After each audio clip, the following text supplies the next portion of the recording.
जो वाणी चलाई उसका सबसे मेन तत्व क्या है? मेन तत्व था कि एक ईश्वर सृष्टि है और एक जीव सृष्टि है। ईश्वर सृष्टि में जो है कोई बदलाव नहीं है, किसी प्रकार का कोई चेंज नहीं है, और जीव की सृष्टि में कुछ भी जो होता है जीव की सृष्टि में होता है, ईश्वर सृष्टि में नहीं होता। जो कुछ भी अप एंड डाउन होता है, बुरा भला होता है, कुछ भी होता है, वो जीव की सृष्टि में होता है। और जीव सृष्टि आपने अपनी स्वयं बनाई है। परमात्मा की सृष्टि में कोई भी उथल पुथल नहीं होती। उथल पुथल जो भी होती है वो आपकी सृष्टि में होती है, जो आप हर जीव की अपनी अलग अलग सृष्टि है। हर जीव की अपनी अलग अलग सृष्टि है। तो जीव सृष्टि में जो रहता है वो दुखी सुखी होता है, और जो ईश्वर की सृष्टि में रहता है वो हमेशा आनंद में रहता है, हमेशा आनंद में। क्यों? ईश्वर की सृष्टि में कोई दुख सुख लाभ हानि जीवन मरण कुछ है ही नहीं।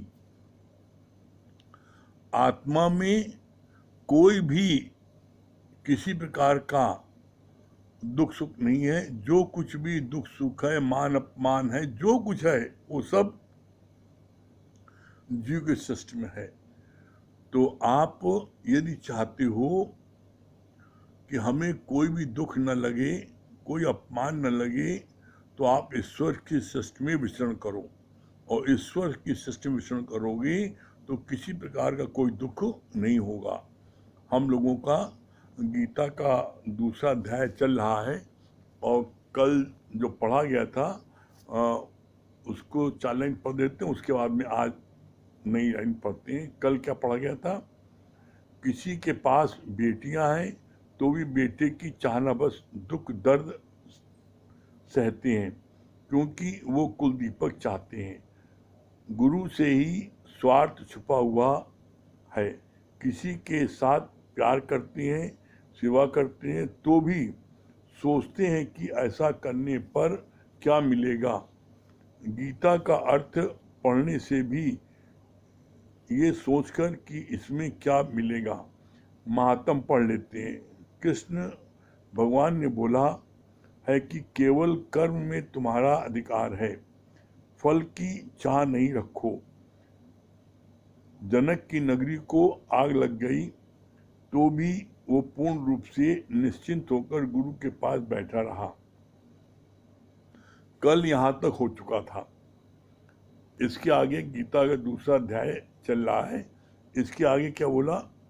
इसके आगे बोला, राम कृष्ण को आकर किसी ने बताया कि सब लोग बाहर आपको बहुत निंदा कर रहे हैं। राम कृष्ण ने मुस्कुराकर कहा कि अपने ही रखे हुए नाम की वो निंदा करती हैं, इसमें परेशान होने की क्या बात है। नाम रूप नाश है, ब्रह्म का प्रकाश है। राम कृष्ण ने इतनी खुशी से क्यों कहा? क्यों? क्योंकि छठे के दिन नाम रख देते लोग। तो जो भी नाम होता है, चाहे नाम हो और चाहे बदनाम हो, चाहे कीर्ति करें और चाहे अपयश करें, जो भी करते हैं तो वो नाम की करते हैं ना। और आप नाम हो नहीं, छठी नाम रख दिया। गुरु रोज आपको बोलता है कि आप ब्रह्म हो, रोज बोलता है आप ब्रह्म हो, तो आप ब्रह्म नहीं मानते अपने को। आप अपने को ब्रह्म नहीं मानते, और जीव अपने को जो है जानते हो, और नाम रूप में फंस जाते हो। तो यहाँ पर भगवान ने बोला, नाम में फंसोगे तो क्या होगा? तुम्हें दुख सुख होगा। अरे तुम ब्रह्म हो, नाम तो रखा है छठे दिन, और इसीलिए कहा जाता है नाम रूप नाश है, ब्रह्म का प्रकाश है। तुम हो ब्रह्म, और अपने को मान ले तो मैं फलाना हूँ। अरे छठे दिन नाम रखा, वो तो जाने वाला है।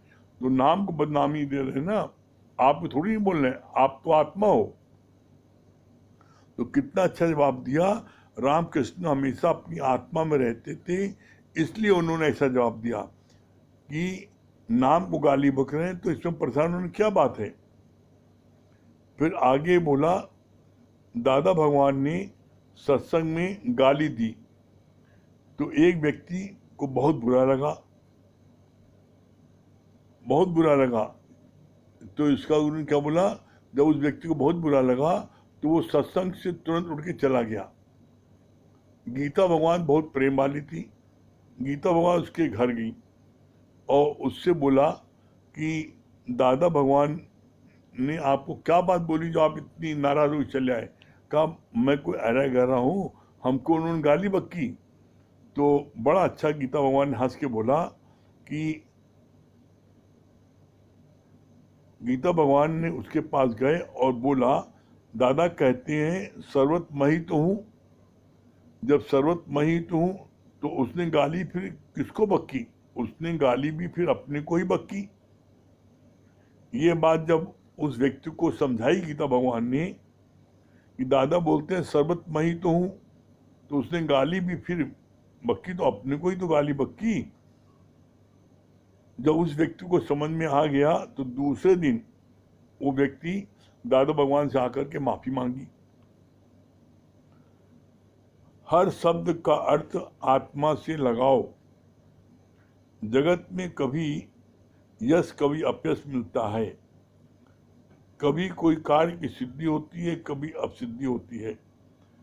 समत्व भाव का अर्थ है बैलेंस माइंड। क्या बोला, कितनी अच्छी बात बोली। हर शब्द का अर्थ आत्मा से लगाओ। अगर आप अपने आत्म भाव में रहोगे तो जगत में कभी आपको यश मिलेगा, कभी अपयश मिलेगा। तो अब यश और अपयश किसको मिलता है, नाम को मिलता है। अरे आप नाम हो नहीं, आप हो ब्रह्म। जब आप अपने को ब्रह्म मान रहे हो तो नाम यश और अपयश किसका हो रहा है, जो छठी दिन नाम लोगों ने रखा उसका हो रहा है। और अगर आप वो अपने को मानते हो तो आपको फिर दुख सुख होगा। यही बात बोली, कभी कार्य सिद्धि होगा, कभी असिद्धि मिलती है। तो इन सभी में अगर आप आत्मा के भाव में रहोगे तो उसका परिणाम क्या होगा। बोला समत्व भाव का अर्थ है बैलेंस माइंड। जब आप अपने आत्मा में विचरण करोगे तो आपको चाहे यश मिले, चाहे अपयश मिले, चाहे कीर्ति मिले, चाहे अपकीर्ति मिले, कुछ भी मिले, तब भी आप अपनी बैलेंस माइंड में रहोगे। किसी प्रकार की मन में आपके उथल पुथल नहीं होगी। फिर बोला आगे, ज्ञानी के लिए जन्म और मृत्यु दोनों नहीं है। क्यों नहीं है, आगे बोला दादा भगवान ने कहा birthday reminds U A death day. Birthday अगर आप मनाते हो तुम्हें याद दिलाता है कि इसका डेथ डे भी आएगा। जो जन्मता है वही मरता है। और भगवान कृष्ण ने क्या बोला, मैं अजन्मा हूं, मैं न आता हूं न जाता हूं, मैं हूं ही हूं। कैसे, जैसे आपसे कोई पूछे कि आपने आकाश का जन्म देखा। अरे आकाश तो हम जब धरती पर आए पैदा हुए तो उसके पहले आकाश था, और हम धरती से चले भी जाएंगे, मेरा शरीर चला जाएगा तब भी आकाश रहेगा। तो आकाश तो जब भगवान ने सृष्टि बनाई तभी आकाश आ गया। तो आकाश को किसने देखा है, तो बोला आकाश न आता है न जाता है, आकाश तो पहले से है ही है और रहेगा। जो हमेशा रहे उसी को भगवान कहते हैं, उसी को ब्रह्म कहते हैं, उसी को शक्ति कहते हैं। अब कोई ये कहे कि हमें भगवान की परिभाषा बताओ, तो भगवान की कोई परिभाषा नहीं है। कैसे कोई परिभाषा नहीं है, इसका बहुत अच्छा गुरु ने बोला कि एक व्यक्ति उसने पूछा व्हाट इज इलेक्ट्रिसिटी, लाइट क्या है। तो सबसे पूछा, कोई इसका जवाब नहीं दे पाया। जब उसने कहा कोई जवाब नहीं दे पा रहा है, अरे आखिर कोई तो बताए व्हाट इज इलेक्ट्रिसिटी। तो जिसने बिजली की उत्पत्ति की थी, लाइट की उत्पत्ति की थी, उसने बोला अरे भाई मैंने ही उत्पत्ति की है, लेकिन मैं नहीं बता पा रहा हूं, इसकी कोई परिभाषा है ही नहीं। इसी तरीके से ब्रह्म की कोई परिभाषा नहीं है कि ब्रह्म ऐसा शकल में है, ऐसा है, गोरा है, काला है, नहीं। ब्रह्म जिसका न रूप न रेख न रेख, जिसका न रूप है न रंग न रेख, त्रिगुण से भिन्न, उसमें कोई गुण नहीं, तीनों गुणों से भिन्न है, न उसमें सत्व है न रजो है न तमो है। तीन गुण माया से उपजे, माया का है विस्तारा, और तू क्यों इसमें उलझ रहा, तेरा रूप अपारा। ये जो तीन गुण उत्पन्न हुए वो माया से उत्पन्न हुए हैं। ब्रह्म में कोई न गुण न दोष। तो बोला ये गुण दोष भी किसमें है, इस माया में है, शरीर में है, और शरीर माया है। तो ऐसे में बहुत अच्छी बात बोली कि तुम अपने को जब शरीर मानते हो तो दुनिया के सारा दुख सुख, मान अपमान, लाभ हानि, जीवन मरण, सब कुछ इसी में लगता है। तो अपने शरीर मानते क्यों हो? तो बोला अगर तुम अपने को जन्मा मानोगे, बर्थडे मनाओगे, तो birthday means reminds U A death day, तो आपको उसका जन्म दिन के साथ साथ मरण दिन भी मनाना पड़ेगा। जिसका जन्म है उसकी मृत्यु होगी, बाकी आत्मा में न जन्म है न मरण है, आत्मा में कोई चीज नहीं है। फिर आगे बोला जब अर्जुन ने शिष्यत्व स्वीकार किया तभी कृष्ण ने उसे गीता सुनाई। तुमसे भी कोई तुम पूछे तो दे नहीं, उसमें आत्मा में लीन हो जाओ। कितनी अच्छी बात बोली। जब अर्जुन ने शिष्यत्व स्वीकार किया, किसका? अर्जुन, कृष्ण का, तब कृष्ण ने अर्जुन को गीता सुनाई। तुमको कोई गुरु स्वीकार करता है कि अपने आप ही दिन भर बग बग बग लगा रहते हो, अपने आप ही जो मिला उससे बोलने लगे, रिक्शे वाला मिला उससे कहने लगे कि क्यों? पीछे में लक्ष्य ये है, एम ये छुपा हुआ कि इसको हम सुनाएंगे तो कुछ पैसा कम ले ले, सब्जी लेने का उसको सुनाने लगे। अरे भाई ये अमूल धन है, इसको हर एक के आगे नहीं बांटो। जब कोई तुम्हारा शिष्यत्व स्वीकार करे तब उसको इस ब्रह्म ज्ञान को दो। तुमसे भी कोई पूछे तो दे, नहीं तो अपने आत्म आनंद में लीन रहो। कोई जरूरत नहीं कुछ बोलने की, अपने आत्म आनंद में लीन रहो। हर समय कुछ बोलना जरूरी थोड़ी नहीं है। और जब आप अपने आत्म में लीन रहोगे तो फिर किसी से कुछ बोलने का मन खुद नहीं करेगा। बोलने का मन तब करता है जब आप जो है आप कुछ बनते हो। बनना बनाना छोड़ो। क्यों? क्योंकि यू आर ऑलरेडी गॉड, तुम पहले से भगवान हो, तो अब क्या बनोगे? फिर आगे बोला गुरु हमें गीता का भी सार तत्व बता देता है। हम केवल प्रसन्नचित्त रहें। प्रसन्नचित्त व्यक्ति को फिर ज्ञान भी शीघ्र ही लग जाता है। हर हालत के लिए अभी से तैयार रहो। क्या बोला भगवान ने? गुरु हमें गीता का भी सार तत्व बता देता है। गीता का सार तत्व क्या है? मैं ब्रह्म हूं। हर बात में घूम फिर के ज्ञान क्या है? मैं ब्रह्म हूं। अज्ञान क्या है? मैं जीव हूं। तो इतनी बात को समझाने के लिए गुरु रोज हर प्रकार से समझाता है, लेकिन फिर छिन भूलनहार, हम फिर भूल जाते हैं और फिर बन जाते हैं। मैं पिता बन जाता हूँ, बेटा बन जाता हूँ, कुछ न कुछ बन जाते हो। बनना जो है इतना सरल है। क्यों? क्योंकि उसी के अंतर्गत हम रह रहे हैं। जब आप गुरु का संग करोगे, जब आप सत्संग नित्य लोगे, तो फिर आप अपने फील करोगे मैं वो ब्रह्म हूं। फिर आगे बोला ये शरीर है नाजुक, एक क्षण में श्वास निकल सकता है। कबीर ने बोला मैली चादर बुन घर आई, रंगरेज को दीनी, पर हम सब ने ये चादर दी घर वालों को, संबंधियों को, जिन्होंने इसे फाड़कर तार तार कर दिया। अनाड़ी बच्चे ने हाथ में खिलौना आता है तो उसे तोड़ देता है। क्या सिद्धांत बोला कि कबीर ने चादर किसको दी? कबीर ने चादर दी रंगरेज को, रंगरेज माने गुरु को। और कैसे? जो कि त्यों रख दीनी, जैसी चादर दी थी। ये चादर माने शरीर, ये शरीर जो है जैसा परमात्मा ने दिया, प्योर, पाक, पवित्र, वैसा एज इट इज हमने रख दिया।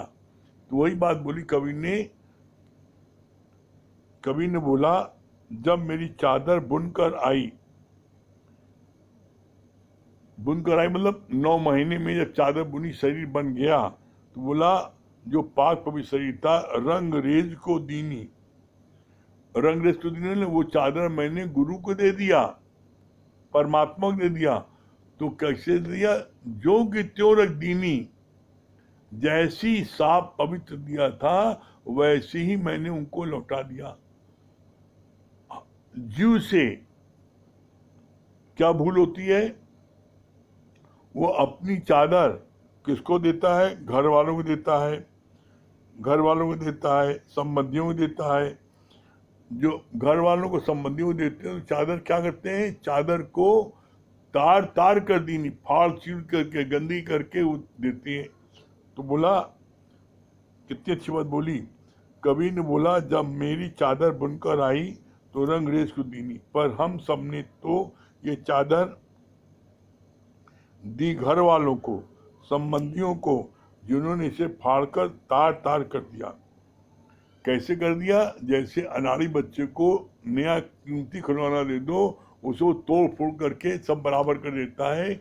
इसी तरीके से हमने अनाड़ी अपने संबंधियों को, रिश्तेदारों को जो दिया अपनी चादर, उन्होंने उसको फाड़ चीर करके सब अलग कर दिया। फिर आगे बोला, गुरु हमारे जीवन रूपी सितार से सुंदर स्वर निकालता है। सितार जो है उसमें से गुरु हमारे कितना सुंदर स्वर निकालता है। आज आप देखो, आज आप अपने चेक करो कि आज आप कहीं भी जाते हो और गुरु के 2 शब्द बताते हो तो आपको कितना आनंद मिलता है। आप देखो कितने आप आनंद विभोर हो जाते हो, कितने प्रसन्नचित हो जाते हो। क्यों? क्योंकि गुरु के वचनों में ही आनंद है। और हम जब गुरु वचन को इस्तेमाल करते हैं, जीवन में लगाते हैं, तो हमको आनंद की प्राप्ति होती है। यही आनंद बांटो। जब ये आनंद हम बांटते हैं तो बोला जीवन में सितार सुंदर स्वर निकलता है। तो आपका मुख से जो स्वर निकलता है वो इतना प्रिय लगता है कि जिसको भी आप ये स्वर सुनाते हो, गीता का, कृष्ण भगवान का, वो आपसे चाहता है बस कहते रहो। इसी बात को तो अर्जुन ने भगवान कृष्ण से कहा, आपका ये ज्ञान सुन करके मेरा जी नहीं खाता है, मन होता बस बताते रहो। अक्षर प्रेमी कहते हैं, मन होता बस बताते रहिए, बंद ही मत करिए। ये ज्ञान इतना प्रिय लगे कि बस ये मन हो कि बस बताते रहो। तो ये जो है, ये ज्ञान है ही ऐसा कि इसमें हमको भरपूर आनंद की प्राप्त होती है। फिर आगे बोला, कबीर कुकर राम का मुखिया मेरा नाम, गले हमारे जेवरी जित खींचे जाए। मतलब क्या बोला कबीर जो ने, क्या बोला, ये जो है राम का कुकर है, और जिधर परमात्मा डोरी खींचे उधर मैं जाता हूँ, जिधर गुरु डोरी खींचे उधर हम जाते हैं। हम अपने को चेक करें कि गुरु हमको जिधर इशारा करता है उधर हम जाते हैं। तो गुरु के इशारों को आप समझोगे और गुरु के इशारे में चलोगे तो आपको हमेशा उन्नत आपकी होगी। कभी कभी आपको ऐसा लगता है कि ये गलत रास्ता है, ये नहीं, ये तुम्हारा मनोराम बोल रहा है, गलत रास्ता नहीं है। गुरु जो करे ऑलवेज राइट। तो गुरु की कभी किसी बात को काटो नहीं, गुरु की हर बात को यस यस करते चलोगे तो बोला यस यस करते हुए बोला यसमैन हो जाओगे, और जो यसमैन होता है वो मंजिल को बहुत शीघ्र प्राप्त कर लेता है। चलिए ब्रेक के बाद फिर मिलते हैं, अभी गीता कंटिन्यू करते हैं, ब्रेक के बाद फिर से मिला लीजिए।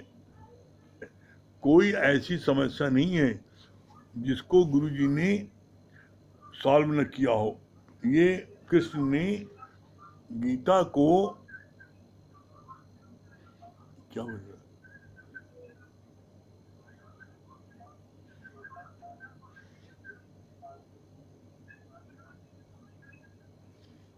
ये आवाज किसी आ रही है?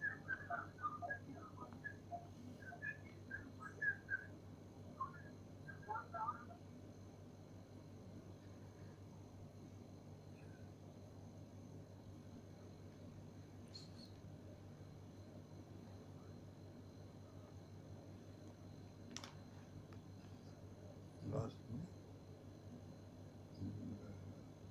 भजन किए गीता को,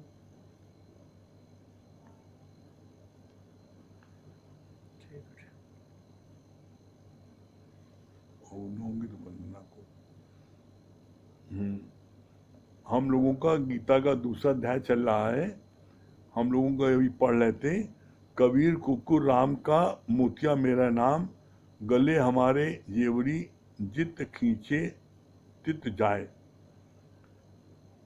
उसके आगे है परमात्मा से ऐसी तार जुड़ जाए कि जहां भी रहें प्रभु के होकर रहें। स्त्री के हस्बैंड की डेथ भी हो जाती है तो भी वो उसी की मिसेस अंत तक कहलाती है। तुम्हारे ऊपर भी गुरु का नाम होना चाहिए। एक ही स्कूल की भले कितनी भी ब्रांचेस होती हैं फिर भी एडमिशन तो एक ही जगह लेते हैं। इसमें सबसे मुख्य बात क्या है, बोला यहाँ पर परमात्मा से ऐसी तार जुड़ जाए कि जहां भी रहें प्रभु के होकर रहें। इसका सिद्धांत क्या है कि आप जिस शहर में जिस जगह पर ज्ञान सुनते हो, एक सादे सब सदे सब सादे सज जाए, आप एक को मानो। इसके बाद में जब वो एक आपको मिलवाता है किसी से तो आप लपक के उसके पास चले आते हो और इसको छोड़ देते हो पहले को। तो उससे क्या होता है, उससे फिर आप न इधर के रहोगे न उधर के रहोगे। जिस जगह पर जहां रहते हो वहां पर जिसको आपने जिससे ज्ञान सुनते हो उससे आप एक से तार हमेशा घनिष्ठ संबंध जोड़े रहो। इसके बाद में जिससे भी भेंट होती है, जिससे भी मिलवाते हैं, तो आप उनकी रिस्पेक्ट करो। कैसे, जैसे गुरु बहुत अच्छी बात बोली, जैसे एक आपके लड़की है, उसकी शादी हो गई, शादी होने के बाद में वो जो है अपने पति की आज्ञा में चलती है और पति की सब बात मानती है। लेकिन पति के पिताजी, पति के माँ, पति के बड़े भाई, जिठानी, उन सबकी वो रिस्पेक्ट करती है। तो इसी तरीके से यहाँ पर जो भी आपके संपर्क में आए, जो भी आपको मिलवाते हैं, आप हमेशा उनके माध्यम से ही रहोगे तो आपकी जो है क्या है, आपकी उन्नत बहुत तेजी से होती रहेगी। और आप लपक करके आगे भागोगे तो उससे आप उन्नत नहीं हो पाएगी। क्यों नहीं हो पाएगी? क्योंकि आपको न अच्छे से वो जानते हैं न अच्छे से आप जानते हो। परिणाम क्या होगा, लिंक नहीं मिलेगा।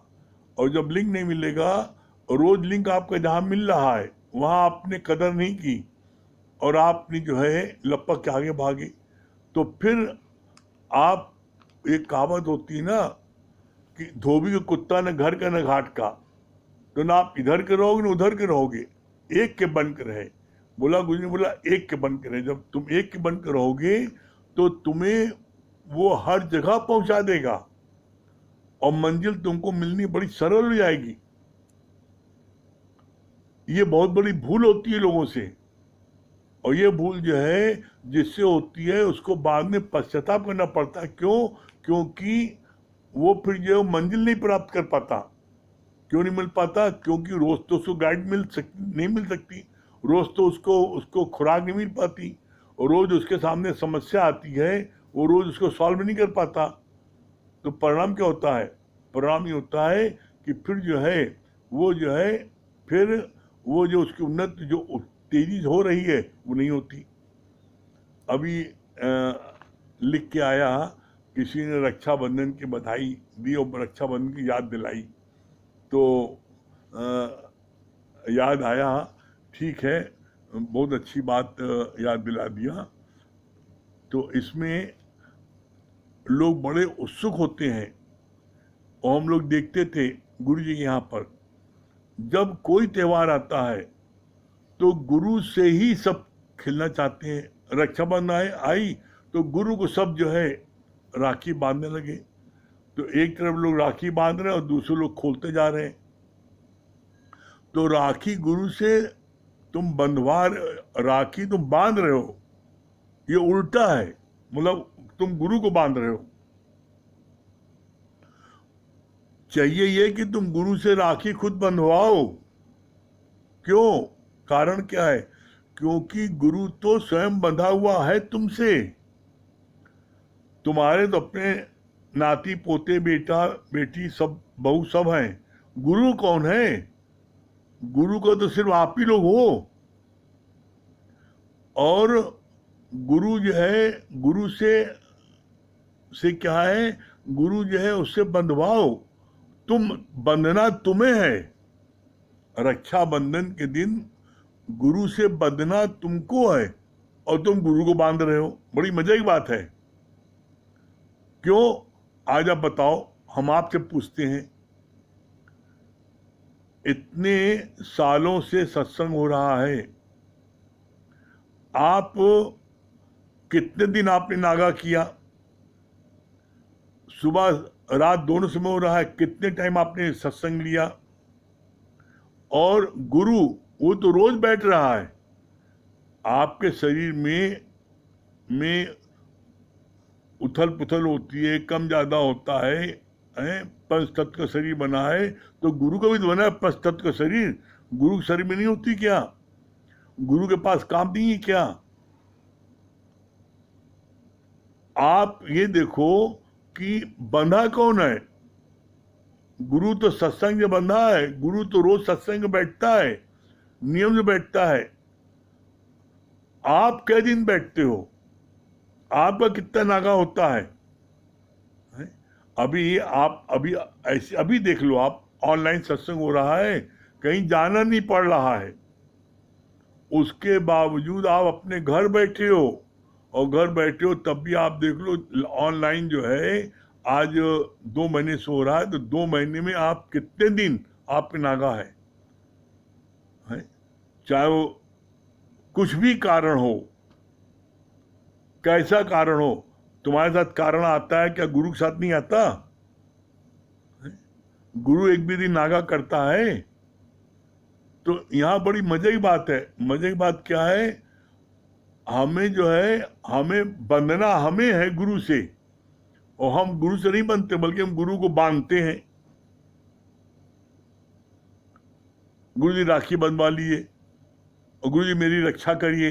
अरे आज दिन तक आपकी रक्षा कौन कर रहा है? आज दिन तक आप कभी विचार करो, कभी भी आपको ऊपर कोई मुसीबत आती है, कोई परेशानी आती है, और ऐसा लगता है कि मेरी नाव मझधार में गई, लास्ट मोमेंट पर आपकी नाव को कौन बचा लेता है? आपको डूबने से कौन बचाता है? आपका काम फंसा रहता है, आपका काम कैसे हल हो जाता है? कौन करता है? अरे, गुरु हमारी अनल पक्षी की तरह हर पल रक्षा करता है। हमें गुरु से बंधना है, हमें गुरु को बांधना नहीं है। रक्षा बंधन का अर्थ ये नहीं होता कि हम गुरु को बांध लें। अरे, गुरु तो तुम्हारे प्रेम में बंधा ही बंधा है। गुरु कहीं नहीं जा रहा है, जा तुम रहे हो। आप देखो ना, कई दिन आपने अटेंड किया सत्संग को, कितने लोग जो है पता लगा 4 दिन अटेंड किया, फिर 2 दिन गायब हो गए, फिर 1 दिन अटेंड किया, फिर 2 दिन 3 दिन गायब। तो ऐसे में ये जो सत्संग है ये कल्प वृक्ष है। यहाँ पर आप क्या है, संकल्प लो कि हम नित्य सत्संग लेंगे, कुछ भी हो जाए। एक बात आप समझ लेना, बिना सत्संग के आप मंजिल तक कदाप नहीं पहुंच सकते। सत्संग मस्ट, पहला काम है सत्संग। गुरु जी ने यहां तक कह दिया, सत्संग ही भगवान है, और सत्संग में ही बैठने पर हमारा विवेक जागृत होता है। सत्संग में बैठने पर ही मेरी स्थिति बनती है। सत्संग में बैठने पर ही जो है हमारे को फील होता है कि मैं वो ब्रह्म हूं। तो बोला, ऐसे में सत्संग को जब आप टॉप प्रायोरिटी दोगे, तब जो है आपका जो है क्या है, तब आपको ऐसा फील होगा, हाँ सच में मैं वो ब्रह्म हूं। क्यों? क्योंकि नित्य का सत्संग लेते लेते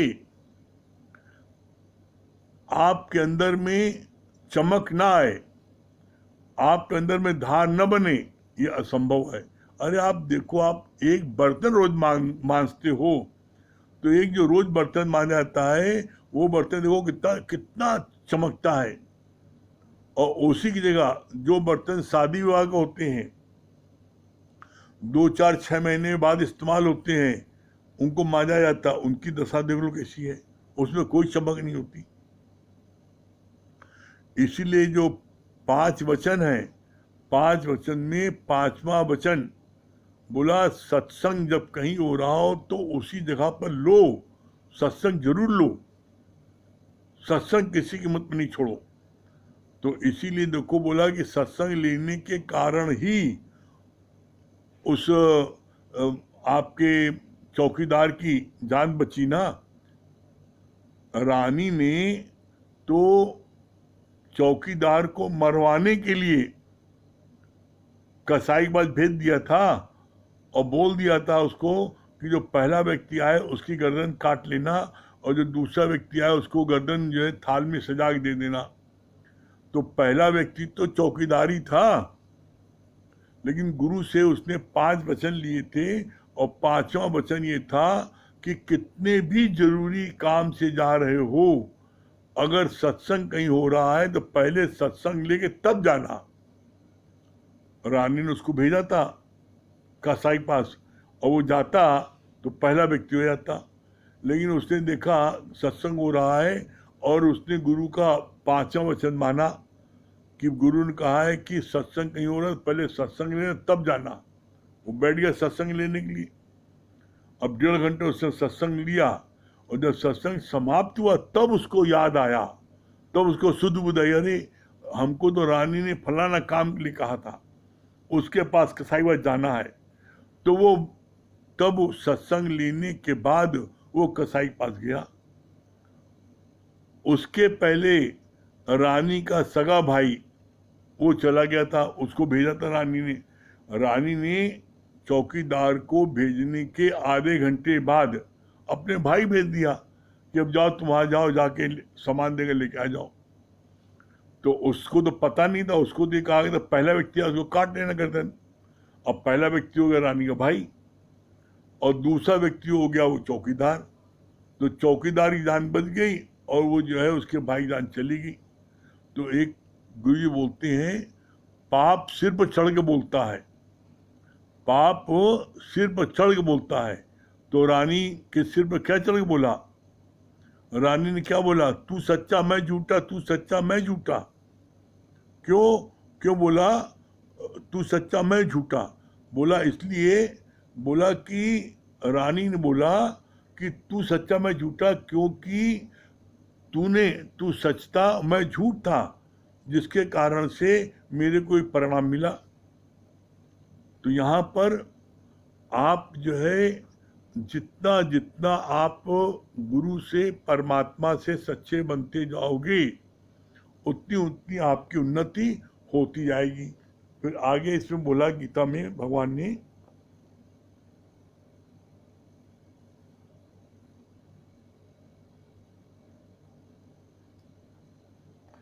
एक ही स्कूल की भले कितनी ही ब्रांचेस होती हैं फिर भी एडमिशन तो एक ही जगह लेते हैं। एक स्कूल की 5 ब्रांच है, आपने जिस ब्रांच में एडमिशन लिया तो फिर आप वहीं पढ़ते हो ना, कि आप स्कूल के हर ब्रांच में जाते हो। हर ब्रांच में पढ़ाई उसी तरह की हो रही है, लेकिन टीचर अलग अलग हैं, तो हर एक का ढंग अलग अलग है। आपको जिस टीचर ने समझ लिया है, बूझ लिया है, आपकी सारी हरकत को पहचानता है, आप कौन कौन सी आप चालाकी करते हो, तो गुरु सब पहचानता है। तो गुरु उसी अनुसार आपको डील करता है, और उसका परिणाम होता है कि गुरु से हमारी कोई भी चालाकी चलने नहीं पाती। और जब हम नए नए रोज बनाते जाएं तो परिणाम क्या होगा कि उससे सिर्फ नुकसान मेरा होगा। इसीलिए गुरु जी को कहना पड़ा एक सादे सब सदे, सब सादे सब जाए, एक का बन कर रहना। फिर आगे बोला गुरु जी ने, तुम 5 हाथ पानी एक जगह खोजते हो, फिर 5 हाथ दूसरी जगह, तो तुम्हें जल की प्राप्ति नहीं होती। गुरु हमें एक ही जगह खुदाई करने को कहता है। इसका बहुत अच्छा गुरु जी ने एक दृष्टांत बोला। कहा एक बच्चा, उसको बहुत प्यास लगी थी, तो वो मंदिर में गया और पुजारी से बोला, पुजारी जी हमको बहुत जोर से प्यास लगी है, पानी दे दिए। तो पुजारी जी उस समय आरती कर रहे थे भगवान की, तो उन्होंने कहा, बोला बेटा खड़े रहो, अभी मैं पानी देता हूँ। तो उन्होंने एक भगवान की आरती उतारी, फिर दूसरे भगवान की, फिर तीसरे भगवान की, ऐसे एक लाइन से उन्होंने 10 भगवान की आरती उतारी। बच्चों को स्वभाव क्या होता है, वो जहाँ खड़े रहते हैं वहाँ अपने पैर से जो है वो कुछ न कुछ गड्ढा करते रहते हैं। तो वो बच्चा भी जो है इसी तरह गड्ढा करता रहा, जहाँ जहाँ खड़ा होता गया पुजारी जी के पीछे पीछे, वैसे वो पुजारी जैसे पूजा करते आगे बढ़ते जाते थे, वो बच्चा भी आगे बढ़ता जाता था। तो परिणाम ये हुआ कि पुजारी जी ने 10 भगवान की पूजा की, हनुमान जी की, दुर्गा जी की, सरस्वती से पूजा की। तो फिर क्या हुआ, उन्होंने जो है जब पूजा की, तो फिर वो बच्चा जो है साथ साथ खिसकता गया, और 10 जगह उसने उसके भी गड्ढे उसने थोड़े बना दिए। जब पुजारी पूजा करके उठा, उसने देखा लड़के को पानी पिलाने के लिए जब आया, तो देखा कि अरे इसने तो गड्ढा हर जगह 10 गड्ढे कर दिए। तो उसने कहा तुम बड़े मूर्ख हो, अरे यहाँ पानी धरती के इतने नजदीक है, जो तुमने गड्ढा किया है 10 जगह, अगर 10 जगह की जगह एक जगह गड्ढा करते तो पानी यहीं से निकल आता और तुम्हारी प्यास बुझ जाती। तो बालक बहुत होशियार था। बालक ने पंडित जी से कहा, पंडित जी हम तो आपकी बात समझ गए, लेकिन एक बात आप भी समझ लो, जैसे आप हमको बता रहे हो कि एक जगह गड्ढा करते तो हम पानी मिल जाता, उसी तरीके से आपने जो 10 जगह आरती की है, अगर आप एक भगवान की आरती करते तो आपको भगवान मिल जाता। पुजारी एकदम बिल्कुल संड रहे, अरे इस बच्चे ने तो बड़ी गजब बात कह दी। 10 10 भगवान की एक तरफ से लाइन जब पूजा कर रहे हो 10 को, तो 10 में कोई नहीं प्रकट होगा। बोला अगर एक की आप मनमना भाव करके पूजा करते, आराधना करते, साधते, तो आपका भगवान ही प्रकट हो जाता। इसीलिए गुरु जी ने कहा एक साधे सब सदे, सब साधे सब जाए। फिर आगे बोला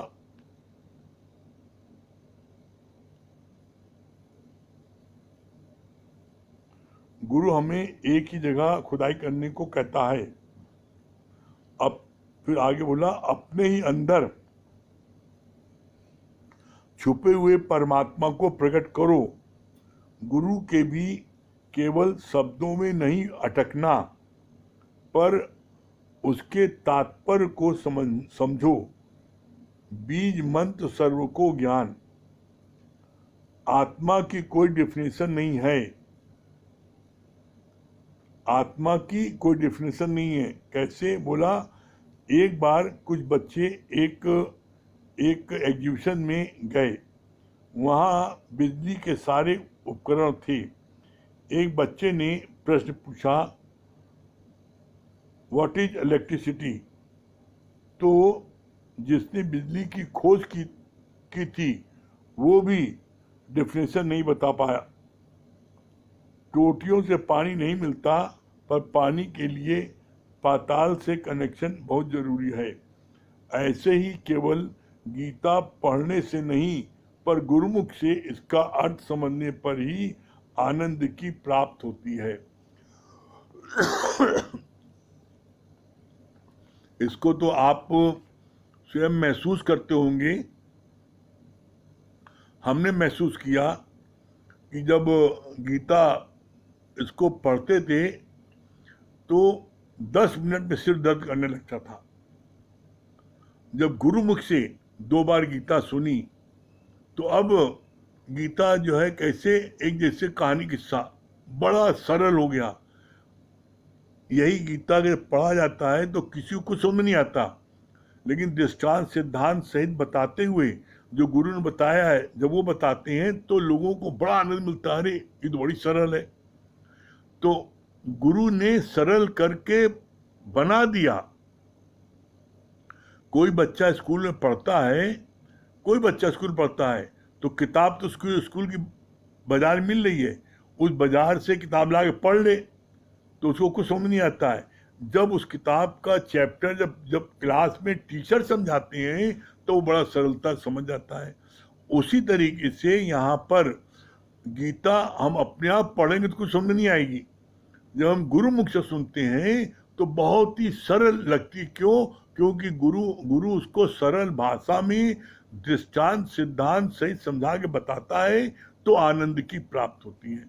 हम सब बड़े भाग्यशाली हैं जो हमको सच्चे गुरु से इस गीता को सुनने को मिला और उसका हम सब लोग आज आनंद ले रहे हैं। हाँ महेश भैया क्या बता रहे हैं? हाँ महेश भैया, हाँ क्या बता रहे महेश भैया?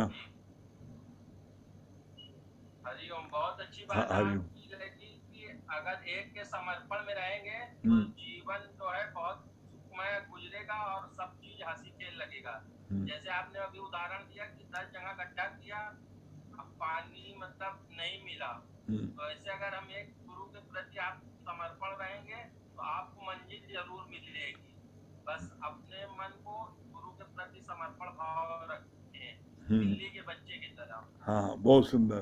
हाँ संगीता रानी, हाँ क्या बता रही हैं? बहुत अच्छी बात लगी कि जैसे आपने कहा कि सत्संग ही भगवान है और सत्संग लेना बहुत जरूरी है।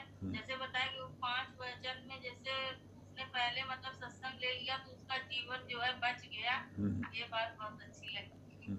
चलिए भजन सुनाइए। सत्संग बहुत जरूरी है। हाँ चलिए भजन सुनाइए।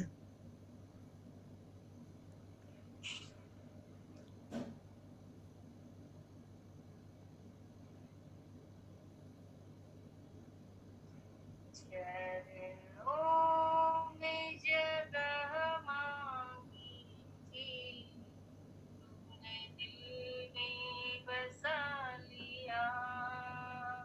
चरणों में जगह मांगी थी, तूने दिल में बसा लिया।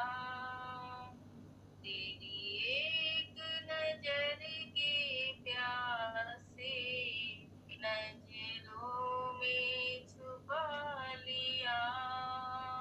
शुक्रिया शुक्रिया आपका, शुक्रिया शुक्रिया शुक्रिया आपका, शुक्रिया। चरणों में जगह मांगी थी, तूने दिल में बसा लिया। तेरी एक नजर के प्यासे नजरों में छुपा लिया। शुक्रिया शुक्रिया आपका, शुक्रिया। वरदान भरी दृष्टि से हमें बनाया थी कालदर्शी। वरदान भरी दृष्टि से हमें बनाया थी कालदर्शी। गुरु कृपा इतनी बरसी, गुरु कृपा है इतनी बरसी। शुक्रिया शुक्रिया आपका, शुक्रिया। चरणों में जगह मांगी थी, तूने दिल में बसा लिया। तेरी एक नजर के प्यासे नजरों में छुपा लिया। शुक्रिया शुक्रिया आपका, शुक्रिया शुक्रिया शुक्रिया आपका, शुक्रिया।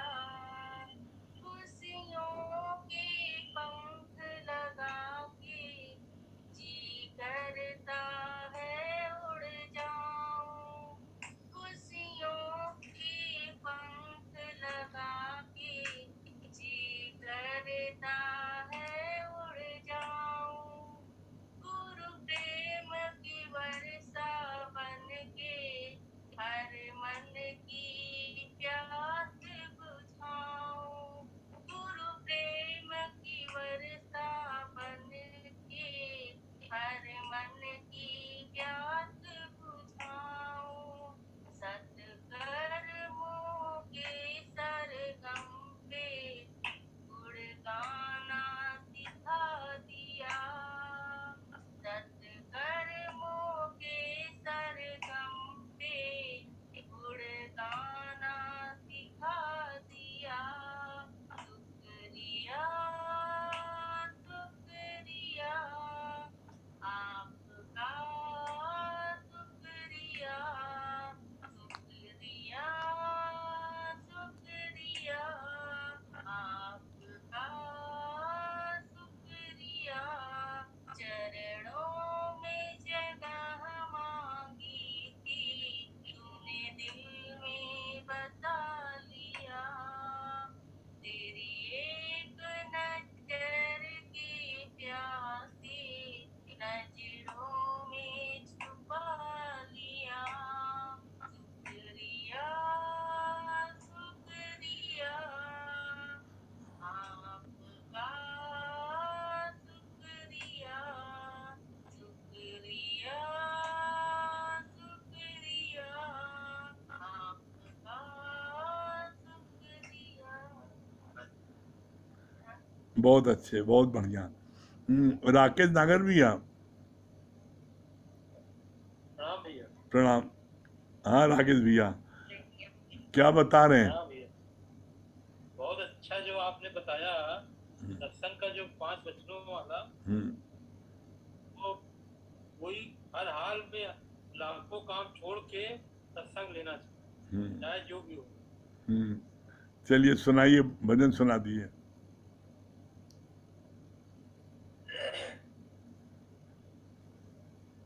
प्रभु प्रेम की लगन में दिन रात बीत जाए, प्रभु प्रेम की लगन में दिन रात बीत जाए, ऐसी लगन लगे जो फिर होश भी न आए, प्रभु प्रेम की लगन में दिन रात बीत जाए, हमको ये जीवन मिला है प्रभु पाने के लिए ही, हमको ये जीवन मिला है प्रभु पाने के लिए ही, जिसने प्रभु को पाया, जिसने खुद ही गवाई, उसने प्रभु को पाया, जिसने खुद ही गवाई, प्रभु प्रेम की लगन में दिन रात बीत जाए, ऐसी लगन लगे जो फिर होश भी न आए, प्रभु प्रेम की लगन में दिन रात बीत जाए, जिस जी को चाह नहीं है झूठे पदार्थों की, जिस जी को चाह नहीं है झूठे पदार्थों की, उसका तो मन प्रभु के रस में भीगता है, उसका तो मन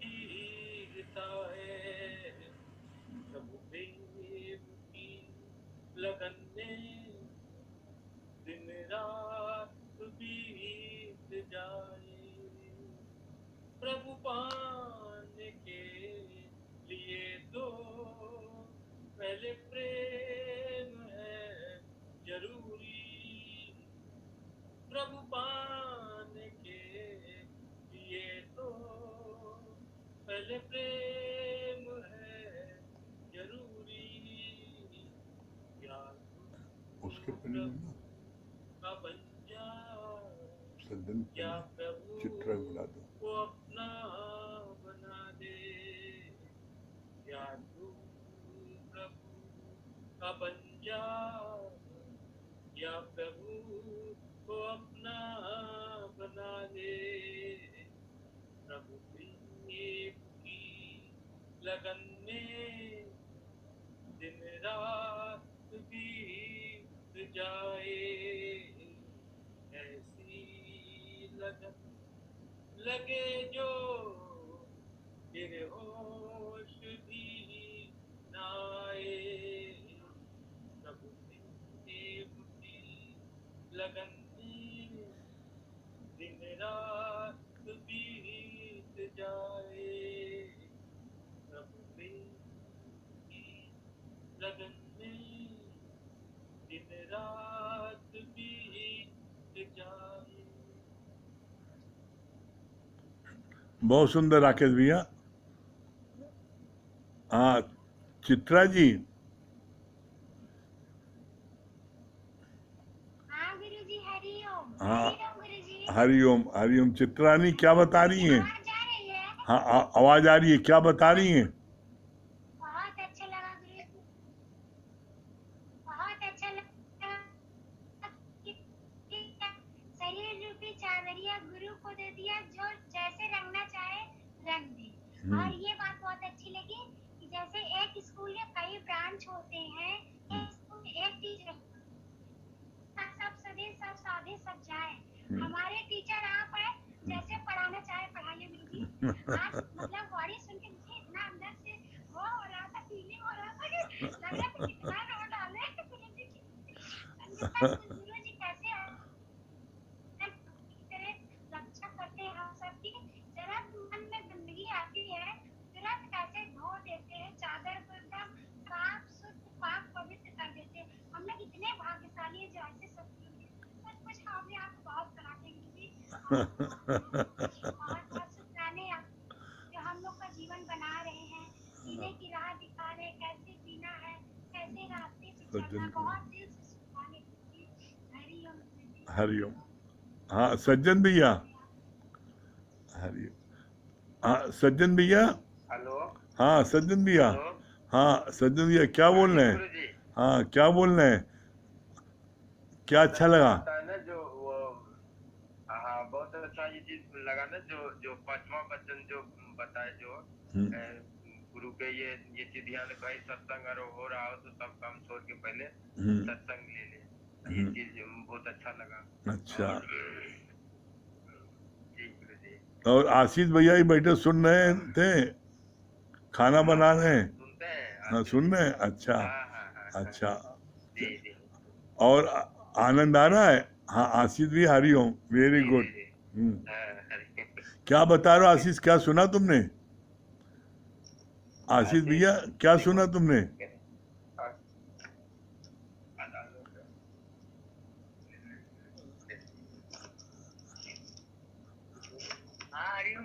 हाँ अच्छा, अच्छा लग रहा है?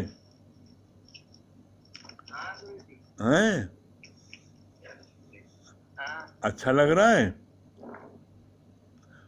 अच्छा लग रहा है। अच्छा लग रहा। मन शांत है थोड़ा? क्यों मन शांत है? हैं?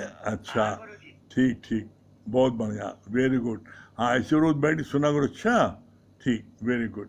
चलिए चलिए, और किसी को बात करना? चलिए सज्जन भी ओम को जाप कर लीजिए, ओम को जाप करिए।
सभी प्रेमियों को हरिओम।